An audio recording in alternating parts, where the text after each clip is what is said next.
starting in 5 seconds. On behalf of the Indian National Commission and myself, I extend a very cordial welcome to Mr. Border, Director General of UNESCO, on the occasion of his first official visit to India. The welcome is greater as we have been expecting him since last year, and the disappointment felt at his inability to fulfill his engagement then has accentuated our pleasure in finding him in our midst today. We welcome him not only because he is the Director General of UNESCO, but also because of the personal contribution he has made both before and since he assumed that office towards the furtherance of peace through education. His work in rural adult education in Mexico won the appreciation of disconcerting critics all over the world. Ever since he assumed office as Director General, he has given a new impetus to the program of fundamental education and the service of underdeveloped areas. I have every hope that his present tour of India, Ceylon, and Pakistan will establish closer bonds between UNESCO and these countries and lead to greater efforts in the cause of education for peace and unity. UNESCO is one of the specialized agencies of UNO which was established to achieve international unity and peace. We must, however, confess that world unity on the political plane is still a distant goal.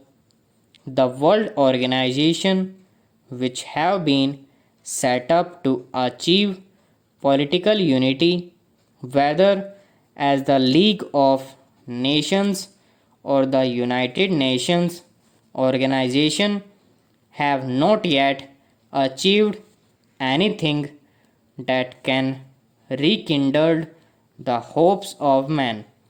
UNO founded to solve all political problems in a spirit of equity by remaining free from entanglement with power blocks is unfortunately itself becoming a victim of power politics. The conflicts between nations that formerly marked the field of diplomacy are now often displayed in the deliberations of UNO. How can we then hope that UNO will succeed in its aims unless it can disentangle itself from the fact of political groupings and judge all questions from the point of view of international justice and peace?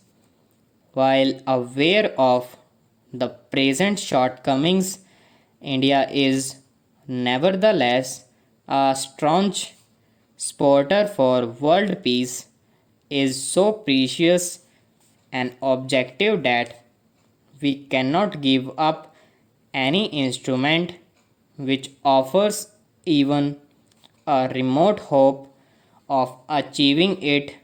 And what instrument of world peace can there be other than UNO?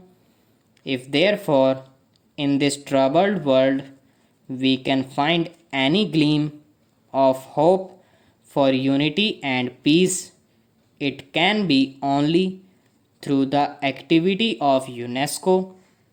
UNESCO rightly recognizes that all conflicts originate in the mind of man, and hence it is in the minds of men that the bastions of peace must be built.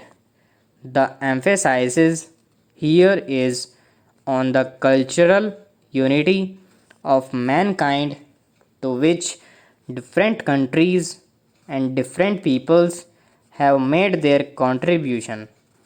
In UNESCO, one may therefore forget the clashes of take success and live in an atmosphere where representatives who oppose one another in UNO can cooperate in creative effort. I may cite as an instance the political differences which have divided our country from South Africa. India has rightly sought the help of UNO to remove discrimination and racial inequality that prevail in South Africa, but in UNESCO we find that the representatives of South Africa cooperates with the representatives of India in advancing the cause of education, science and culture.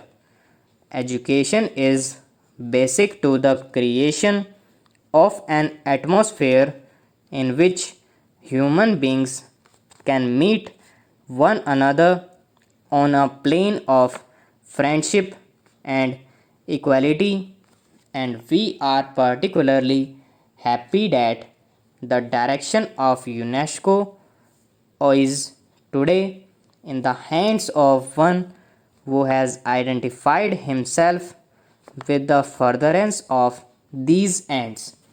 Mr. Director General, you will perhaps agree with me that men and women of the present generation have been brought up in an atmosphere of such national exclusiveness that they cannot be expected to achieve world unity and world citizenship easily. They have been trained to think on lines which make it difficult to transcend the limitations of race, class, or nationality. If therefore we are to achieve world unity, and all agree that without such unity the future of man is dark, all our efforts must be concentrated to educate the future generations for world citizenship. If from their earliest days the children of today are trained to think of one another in terms of unity and brotherhood, they will, when they grow up, develop an attitude of mind in which the present conflicts will become unnecessary and unreal. I also hope, Mr. Director General, that you will agree with me that for achieving this end, the entire method of teaching history and geography in schools must be changed. Till this has been done, there can be no hope of achieving a real unity of purpose among the peoples of the world, and without such unity, there can be no world citizenship. The way in which we teach history and geography today very much militates against this objective. Stop.